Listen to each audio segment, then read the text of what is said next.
So I'm excited because today my husband here is gonna make his famous gumbo, guys. This gumbo breaks every cooking rule known to man, but it turns out perfect every time. You're kind of famous for it. So I'm gonna let him tell you what's in it. All right. That's all. We got about 6 pounds of seasoned chicken, about 4 pounds of homemade sausage, 2 onions, 1 bell pepper, and 3 stalks of celery, diced. We'll use a pint and a half of roux. And I'm going to give a shout out to my boy Nick LaFleur. We're using his back porch blend seasoning. Guys, this seasoning is pretty good. I've had a lot, but this one really is top notch. And in the back is my 14-quart gumbo pot filled with a third of the way with water. That's starting to boil right now. What about, and also we're gonna put about 12 eggs, 12 boiled eggs in it. This is my favorite part. So this is the pot, and this is how much water he has in the pot. About a third. About a third. And we're gonna let it come to a boil. It's almost boiling. And the vegetable, the diced vegetable blend, and right now before it starts blending, I'm boiling, I'm sorry about that. Because to me, as the water starts to heat, before it comes to a boil, it takes the flavors and vegetables and puts it into your juice. Then I'm gonna generously season my gumbo as it's cooked.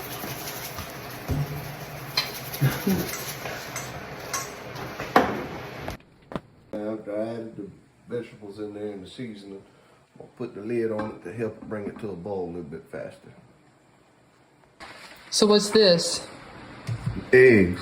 Right, what are you putting them in? An egg boiler. Okay. So you're gonna boil the eggs and then put the boiled eggs into the gumbo? Yeah, I'm gonna boil the eggs, I'm gonna peel them, and then I'm gonna put them in the gumbo. Okay. Most people tend to break them and put them in the gumbo. I really don't particularly like that. So I boil my eggs, then I peel them and I put them in the gumbo. Alrighty. Now that it's boiling, I'm gonna add my roux, my pint and a half of roux. Okay, I might ask you a question. So you're sticking your spoon in the hot water, right? Yeah. Why is that? It helps get the roux out the jar. Okay. Come off a little easier. You know, I love your gumbo almost as much as I love you. So now, come on. So you get this particular kind of roux every time you make gumbo? This roux. Yep. This kind? This kind. Okay. Yes, I use this particular kind. So you get the roux. Okay.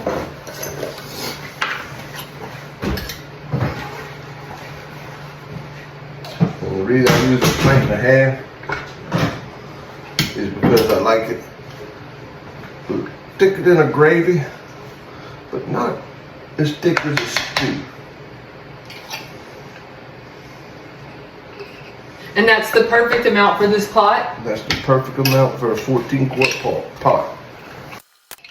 And once I got all the roux I need in there, I'm going to continue to let it boil and stir every so often. Make sure I'm getting all the roux dissolved and none of it sticking on the bottom. Also too, after I add the roux in that, I'm also going to season it again pretty generously.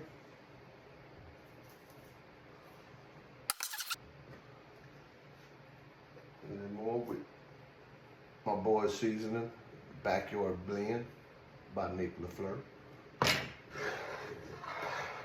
I'm sorry, that was the back porch blend, not the backyard blend. I'm sorry about that.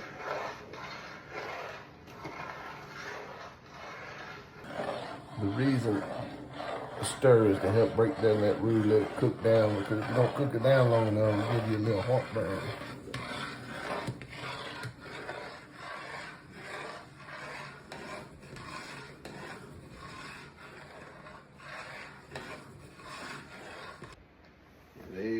first 7 eggs are done boiling, put them in a ice water bath to help cool them.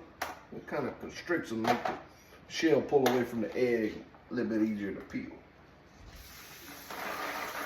After stirring the roux cooked down, I make sure by lifting my spoon, make sure there ain't no roux stuck to it or in the juice, the gravy, whatever you want to call it.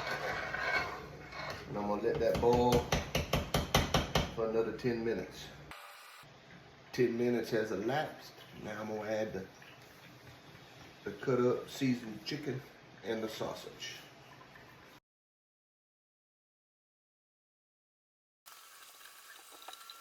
Once all that's added, I'm gonna go ahead and stir it up, mix it up real good.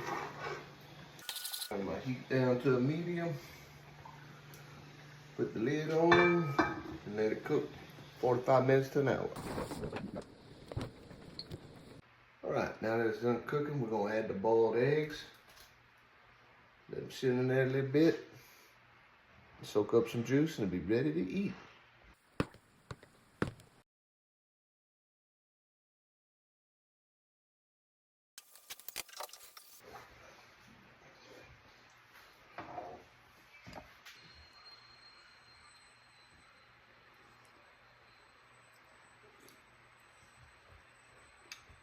Yum.